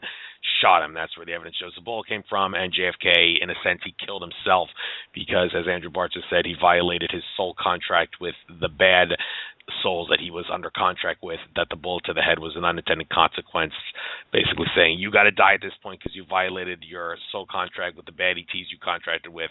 Have a nice day. Okay, but I've babbled long enough about that. I guess I'll give you your take to talk about JFK's assassination, the connection with MJ-12, UFOs, and why you mention Eisenhower in the subtitle of the Kennedy's Last Stand book. What's he got to do with this? Sure. Well, I think the place I'd like to begin with is that Kennedy was uniquely placed to have an understanding in the way in which the whole extraterrestrial cover-up had been conducted, or from the very foundation. Kennedy in 1945, this is even before he began his first term in Congress. He began in 1947. In 1945, he was a guest of the then Secretary of the Navy, James Forrestal, who traveled to Germany. He traveled to basically post-war Germany in July and August to attend the Potsdam Summit. And while Kennedy was accompanying Forrestal, Kennedy got to see at first hand the advanced technologies that the Nazis had been working on to win the war. And basically what Forrestal was doing, Forrestal was the one that actually set in process Operation Paperclip, whereby the Nazi scientists and the technologies that they had been working on would be taken to the United States and then basically reverse engineered and developed for the U.S. military. So Forrestal was in Germany basically looking over a lot of the technologies and making decisions as to which ones the Navy would basically prioritize. And so here you have Kennedy accompanying Forrestal and seeing all this at first hand. Forrestal wanted to recruit Kennedy to his personal staff. And so basically that meant that everything Forrestal was seeing, he was sharing with Kennedy because he was assuming that Kennedy would join his personal staff. I mean, this was an incredible opportunity for a young man, for Kennedy at the time. And so, you know, this is where we get into the whole question of, you know, just how advanced were the Germans during the Second World War. You know, with the Operation Paperclip, you know, there's a lot of evidence documents and so forth that basically say that the German scientists were very familiar with flying saucers, anti-gravity technologies, space-time technologies, and even were aware of the extraterrestrial presence. So this meant that Kennedy, from 1945, was aware of what was really happening with advanced technologies, with Operation Paperclip, and the extraterrestrial presence. So now we kind of like fast forward to the Eisenhower administration. Eisenhower is president. He basically gives a lot of power to Majestic 12 to run these compartmentalized projects dealing with the reverse engineering of extraterrestrial technologies. But Eisenhower is given the runaround ultimately by MJ-12. Basically, MJ-12 don't give Eisenhower the information he wants about what's happening with these compartmentalized projects, what technologies are being developed, what's coming online, what the different extraterrestrial groups are doing. The MJ-12 group were giving him the runaround. So in 1958, Eisenhower had to threaten the Majestic 12 group with basically invasion. I mean, this is really a unique thing. I mean, this is one of the things that two whistleblowers talk about, Eisenhower's tremendous unhappiness with the way MJ-12 were running things. And basically what Eisenhower was threatening to do was he was threatening to invade Area 51, which is where these technologies were being studied and being kind of like reverse engineered. He was going to send the U.S. First Army that was based in Colorado over to Area 51 and basically take the whole thing over. So the Majestic 12 gave him a little bit of information, but by the end of his administration, Eisenhower was very unhappy with the way in which the MJ-12 group was running this thing. He felt betrayed by them. And so he basically spilled the beans to Kennedy. I mean, this is something that we know from the farewell address when Eisenhower, on January 17, 1961, gave that famous beware the military-industrial complex speech. He told Kennedy behind the scenes what was really going on. This is something I discuss in the book. I mean, there's not a lot of data that basically no documentary data that can prove that, but all of the facts, all of the circumstances lead to basically that conclusion that Eisenhower briefed Kennedy fully on what it was that was really going on with the Majestic 12 group, because the thing was Kennedy already knew about Majestic 12 from 1945 and afterwards when he maintained his friendship with James Forrestal, who then moved from being Secretary of the Navy to becoming Secretary of the Department of Defense. So now in 1961, Kennedy is now president. He knows about the ET issue. He knows about Operation Paperclip. He knows about the advanced technologies that are being built, about flying saucers that the Germans had built. And so he wants to know what's really going on. Give me a full briefing. He asks Alan Dulles to give him a full briefing on Majestic 12. What's Majestic 12 been doing? Dulles says, no way, I'm not going to give you this information. You don't have need to know. Obviously Kennedy's furious. So Kennedy sacks Dulles and then puts someone else in there, John McCone, to be the CIA director, but McCone isn't given this level of information. So Kennedy's cut out of the loop. And so basically for the rest of Kennedy's administration, he's using all of the power that he has as a commander-in-chief to find out what's really going on with these secret programs. He visits military bases.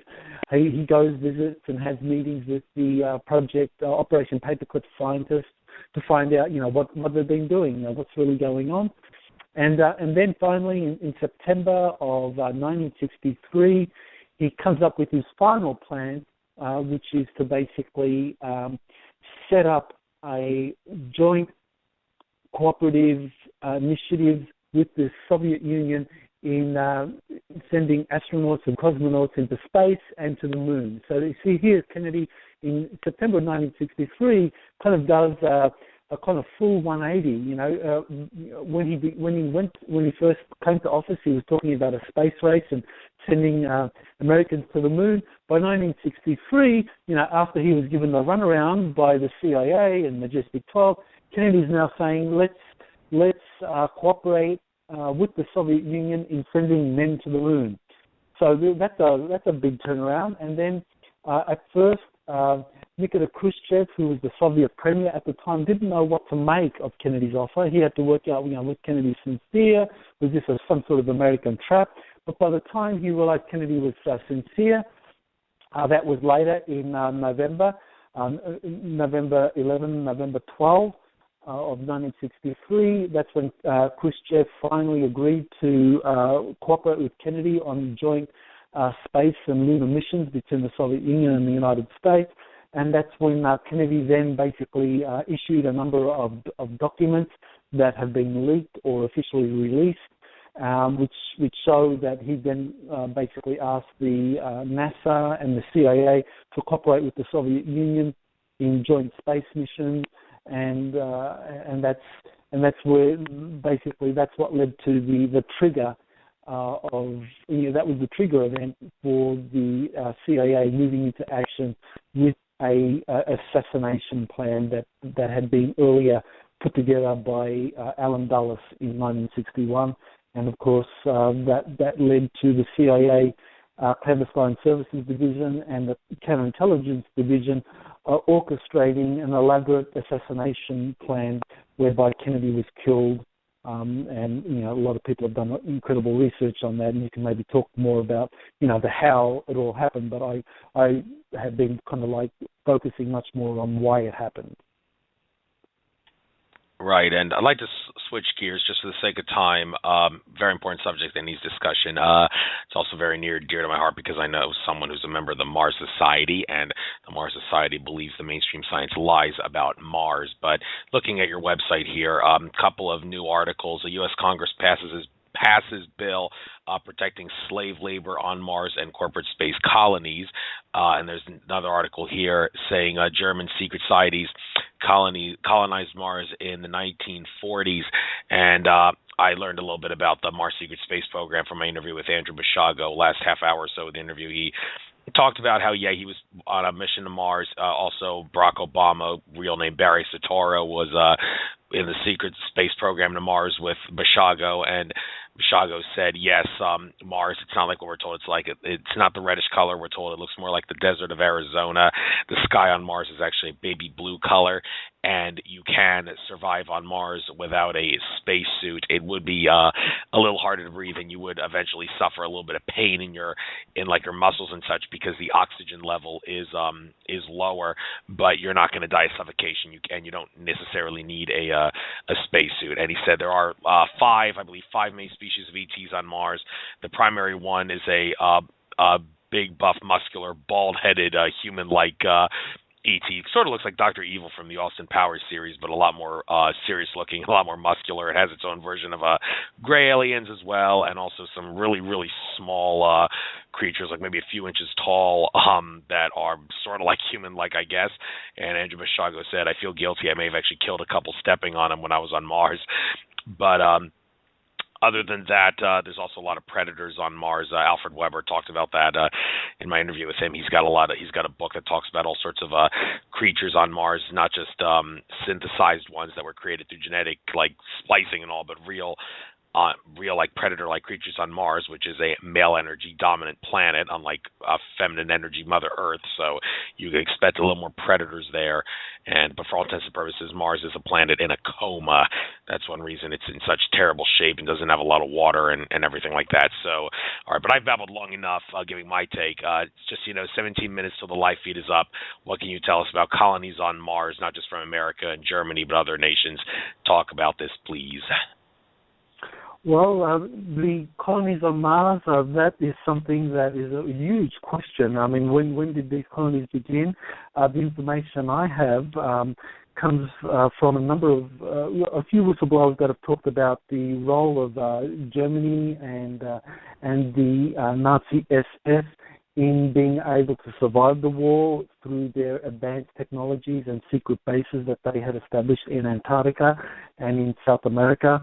We do know that the Operation High Jump did happen in January of 1947 when there was a naval armada sent to Antarctica and that it was defeated.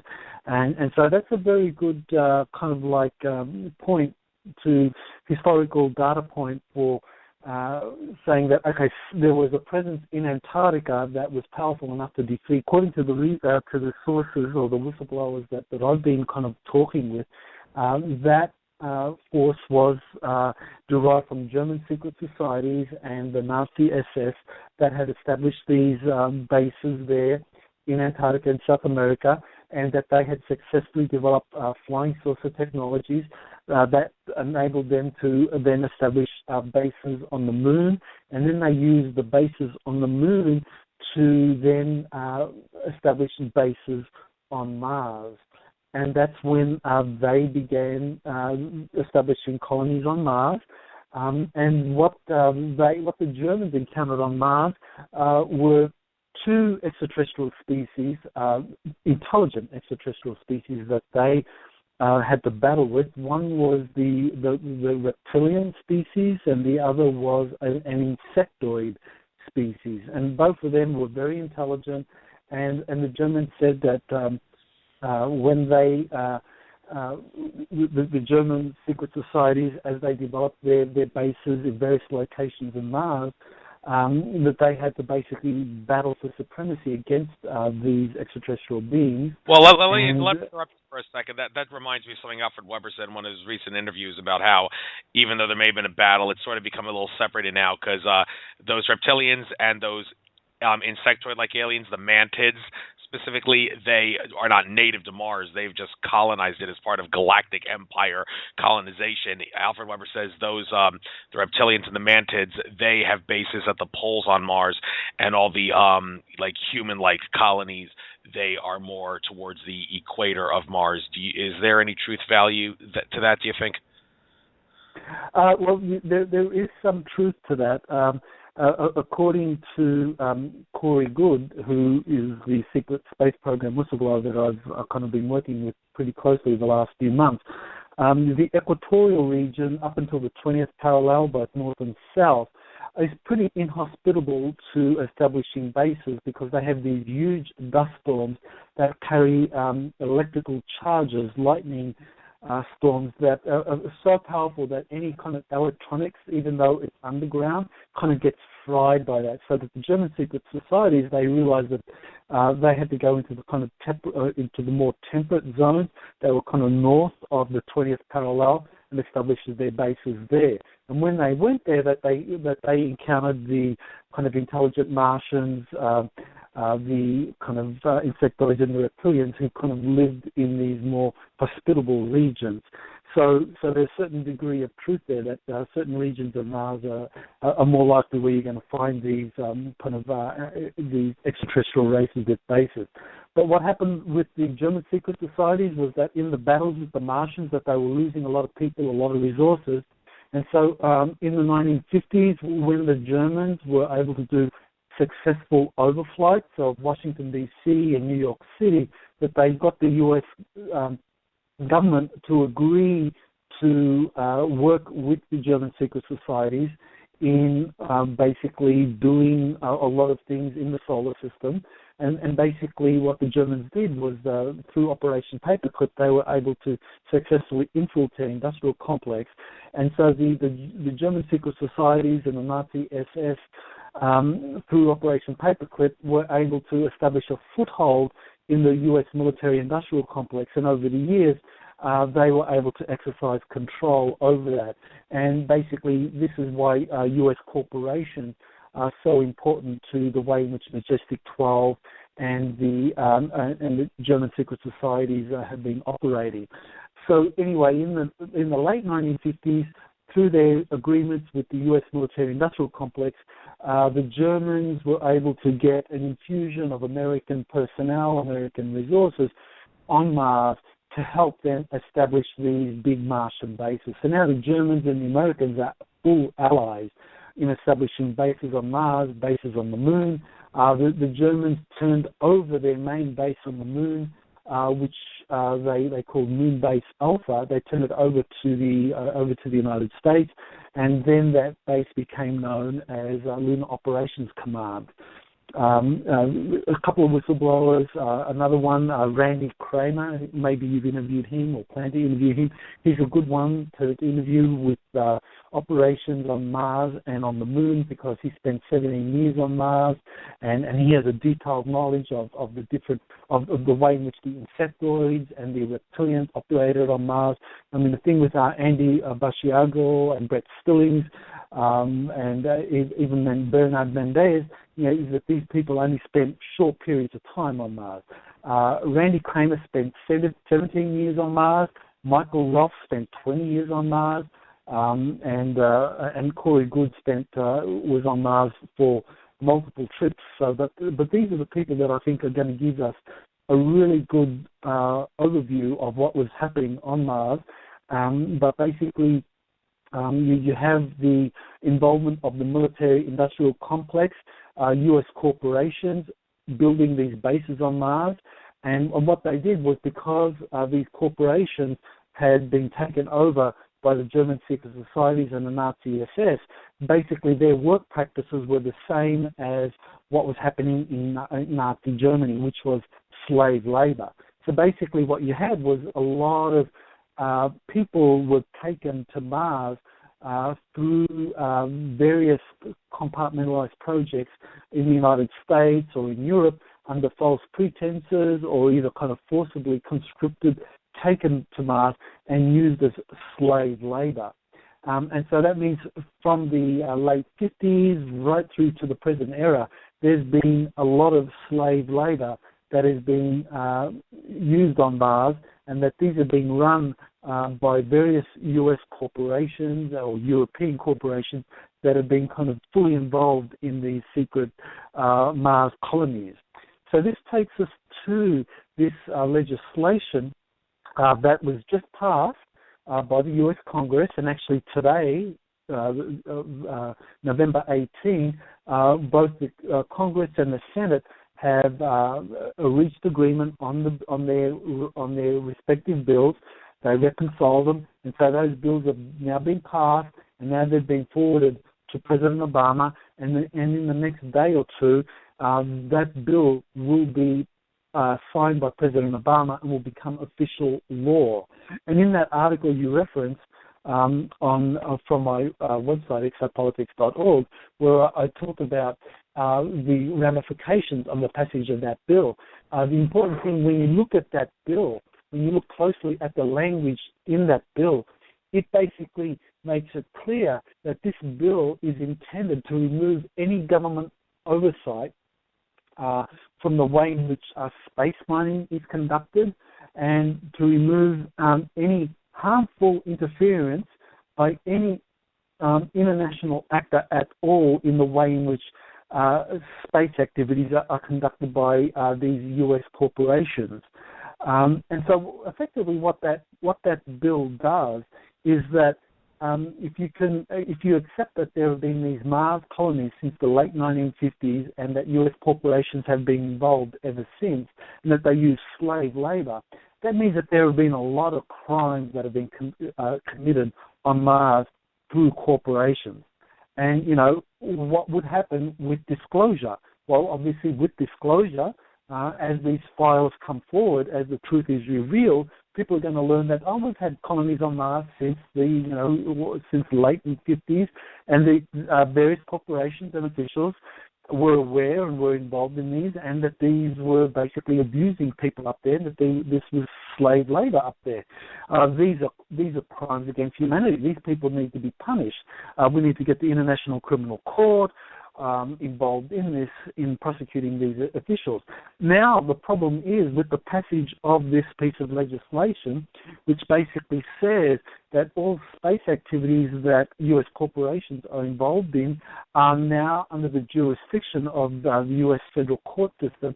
What this means is that with disclosure, as the truth is revealed and people find out that there have been a lot of crimes against humanity committed in space, committed on Mars, committed on the asteroid belt, committed in other places of the other areas of the solar system by these secret space programs and by U.S. corporations involved in these. Now, all of a sudden, these corporations can say, oh, no, you can't prosecute me because basically the U.S. federal courts have jurisdiction over our activities. If you have any complaints over our activities, you've got to go through the federal court system. Well, when you look at that particular piece of legislation, basically it frees these corporations from any government oversight. It frees these corporations from any kind of harmful interference. So it basically gives these corporations a free pass for all of the stuff that they've done and all of the stuff that they're going to be doing for the next 10 years. It gives them a free pass. So this is a really terrible legislation, but unfortunately it's going to be signed by Obama with most people basically oblivious as to what this legislation does. Yeah, maybe he'll sign it on the day before New Year's, just like he did with the NDAA. We all know how that little scam works. When nobody's paying attention, they'll sign it. So people just try to wake up to that. All right. 5 minutes, 20 seconds left on the live feed. However, I do have someone here in the queue. Caller, if you got a question, I can only give you about 3 minutes on this. So get at your question, please. Area code 805. You are on the air. If you have a question, what's your name? Where you're from? What's your question? Hey, my name's Cameron. I live in California, and I'm a big fan. I actually just pre-ordered your book, Dr. Michael Salla. Thank you so much. Insiders Reveal Secret Space Programs and Extraterrestrial Alliances. I love it. I'm deep into it right now. My question... Yeah, aloha to you. My question is in regards to the emergence of the Dark Fleet, the secret space program. I know that there is approximately 5 main secret space programs, and I'm curious to know if you can elaborate a bit more on the Dark Fleet. Sure. Aloha, Cameron. Yes, well, the Dark Fleet is basically a fleet that is on what the German secret societies and the Nazi SS had been able to develop through their agreements with the Draconians. The Draconian extraterrestrials basically worked with the German secret societies and the Nazi SS in establishing their bases in Antarctica, in South America, then on the Moon, and then on Mars. It was like they were given protection by the Draconians. And the Draconians basically allowed the German secret societies to develop really super sophisticated technologies, space technologies, weapons technologies, because the Draconians recognized that these German secret societies, that they were kind of like, they had a kind of similar imperial mindset to the Draconians, which was a kind of master race, that it was the destiny of the master race to assert rule over less evolved species. And so the German secret societies and the SS and the Draconians were kind of one mind in that regard. So the Draconians basically helped the Germans in establishing their advanced space fleets. And when they began to travel outside of the solar system, this was the beginning of the Dark Fleet. And basically what this meant was that what the Draconians had successfully done was that they had established a human fleets of human-controlled spacecraft that would help conquer worlds that the Draconians felt needed to be conquered. And we're talking in particular human worlds belonging, say, to the Galactic Confederation, or worlds in the Pleiadian star system, or worlds that we would consider to be kind of positive human extraterrestrial worlds, that the Dark Fleet were manipulated by the Draconians to attack these worlds and take them over. So the Dark Fleet was something that the Draconians could use as a wedge to divide human extraterrestrial civilizations. And I think that was the purpose of the Dark Fleet, and why it is something that is such a threat to us today. Even though they don't pose a direct threat to Earth, they pose a threat to us by virtue of them being such a kind of negative force in the galaxy. It sounds like the Solar Warden faction of the secret space program is a lot more positive, and they want to see more positive changes in a disclosure with humanity. Exactly. Yes, the Solar Warden space program. These are the white hats in the military. In the late 1990s, they had a major break with the controlled space program and also with the Dark Fleet. And so ever since that time, the Solar Warden program has been playing a very positive role, and they're releasing a lot of information. You know, they're getting people like Randy Kramer, Michael Ralph, and more recently Corey Good to come forward to reveal all they know about the secret space program. And there are other whistleblowers that are also coming forward who are revealing what they know about the secret space programs. And so pretty soon we're going to have a lot of these people that have worked with these programs and worked with the Solar Warden to reveal what's going on. But yeah, the Solar Warden program, they're the white hats, and they are the ones that are basically going to orchestrate the release of these thousands of documents that reveal the truth about the secret space program. Well, I wish you all the best. Everybody in here down the Ground Alliance, we're sending good vibes and much positivity and lots of love to you, Michael Salla, and Corey Good as well. Thanks. Aloha, Cameron. Yeah, and I'll get off the line so you can finish your show. I know you got some minimum time left. So thank you very much. The live feed just ended, as a matter of fact. But hey, feel free to call in, and I do encourage you try to call a little sooner so you don't get called at the same time the live feed is up, because people would have to call into the show to hear you. But great question. I didn't think to ask that myself. The Dark Fleet thing. Glad you asked it. Okay, so Cameron, call in anytime. Namaste. Thank you very much. You're welcome. Take care. Bye. Yeah, happy holidays. You too. All right. Happy holidays. It's not even Thanksgiving yet. He's talking about Christmas. Well, hey, we want to get in the spirit early by all means. But anyhow, that is the end of this show, and I will end it by telling you, Dr. Salla, the same thing that I tell all of my guests, and that is that you are a fascinating individual, and I have no doubts that I could do another show with you, but one of my goals with this radio show is to get out as many different people on my show as possible before I give any one specific guest double dips, as I feel that that is the fairest, most impartial, and most informative way of doing a show that seeks to expose the true and false nature of reality. So that does mean, I regret to say, I probably won't be asking you to come on my show again, but that's only because I need to give thousands of other fascinating individuals the chance to have some glory on my radio show. But I do promise you I will make sure this interview gets spread far and wide so that the information in it, as well as the books that you've written that got referenced in it, do become, the information in them gets out to a lot of people. I will upload this to YouTube and post the link on several social media forums like Planet Infowars and DavidIke.com and all the rest of them. So your words will not go unheard and people will wake up. I'm glad you could be a guest on my show. I hope to see you maybe at a future conference someday, and I do wish you the best of luck. Thank you, Andrew. All the best. Aloha. All the best. Namaste. Take care now. Later. Okay, folks, that is the end of this show, and I will next week be having another person who was at the Mount Shasta conference, Ted Marr, on the show. Unfortunately, I did not get to see his presentation, so I'm kind of at a little loss as to what he talks about. But I could research his work and use his website as a guide, I'm sure, during the show. So Ted Marr, that's M-A-H-R, will be the guest next week on 11/25, which, if I'm not mistaken, is the day of a full moon, as a matter of fact. It's also my father's birthday, November 25th. That's Ted Marr going to be the show next week. So this is Andrew Fisher saying namaste. Enjoy the rest of your trek throughout infinite consciousness, everybody.